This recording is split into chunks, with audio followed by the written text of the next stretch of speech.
call comes in at 4 a.m. A cargo ship went down 18 hours ago, somewhere off the continental shelf. You are already packing before the phone call ends. This is the job. No warning. No schedule. Just readiness. By sunrise, you are on a boat racing toward coordinates in open water. The client wants answers fast. Insurance companies always do. You do not know yet what you will find down there. You never really know until you are standing on the deck of a dead ship. The dive briefing is short. Depth, 210 feet. Water temperature, barely above freezing. Visibility, unknown. Structural integrity, unknown. Every dive begins with more questions than answers. You suit up in silence. The other divers do the same. No one talks much before a deep dive. Talking wastes air you will need later. Talking wastes focus you cannot spare. The equipment check takes 40 minutes. Regulators, valves, backup systems, communication lines. One faulty seal at this depth does not give you a warning. It gives you a death sentence. You lower yourself into water the color of iron. The surface world disappears in seconds. By 80 feet, sunlight becomes a memory. By 150, your only light is the one strapped to your own head. The pressure presses against your entire body like a hand closing around you. Your training tells you this is normal. Your body still fights the instinct to panic. You reach the wreck at 200 feet. It rests on its side, torn open along the hull. Steel groans faintly, shifting under its own dead weight. This is not a ghost story. This is physics. Metal settling into new position. But it still sounds like the ship is breathing. You swim through a gap in the hull. Inside, the ship is a maze of collapsed corridors and floating debris. Your light cuts through clouds of disturbed sediment. Every movement stirs the water into blindness. You move by memory and touch more than sight. This is where the real danger lives. Tangled cables, jagged metal, doorways that lead nowhere. One moment of disorientation down here can mean never finding your way back out. You think about the divers who did not make it out of wrecks like this one.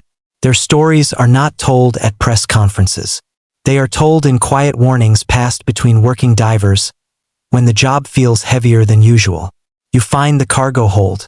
Steel containers, sealed for years, now cracked open by the crash. Some hold machine parts. Some hold nothing but rusted water. You are not here for treasure. You are here for proof. Proof of what happened. Proof for the families waiting on land for real answers instead of speculation. You photograph everything. Document everything. Every detail matters when someone's livelihood or someone's grief depends on the truth. Time moves differently underwater. Minutes feel like seconds. Air feels like it is disappearing faster than it should. You check your gauge.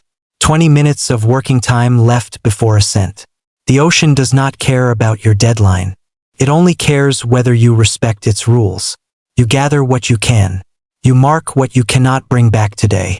Another team will finish this recovery in stages over weeks, maybe months. This job is never finished in a single dive. It is finished in fragments over time at great risk again and again. You begin your ascent. This is the most dangerous part of the entire dive. Nitrogen has been building in your bloodstream this whole time, hidden and silent. Rise too fast and it turns into bubbles inside your body. Joints, spine, brain. Nowhere is safe from decompression sickness. So you rise in careful stages, 10 minutes here, 20 minutes there. Your body is negotiating with the pressure the entire way up. Your mind wanders during these long, slow stops. You think about the life this job has given you and the life it has quietly taken away. You think about missed birthdays, missed holidays, relationships that faded because you were always somewhere unreachable. You think about the divers who developed permanent joint damage from decades of pressure changes. Finally, you break the surface. Cold air replaces cold water. Light replaces darkness. The crew pulls you aboard without ceremony. No applause. No celebration. Just quiet nods between people who understand exactly what you just survived. You sit on the deck, stripping off gear that feels heavier every year. Your hands are shaking slightly. They always do after a dive like this. Adrenaline leaving your body all at once. You look out at the water, calm now, hiding everything beneath its surface. Somewhere down there is a ship that once carried people, cargo, purpose.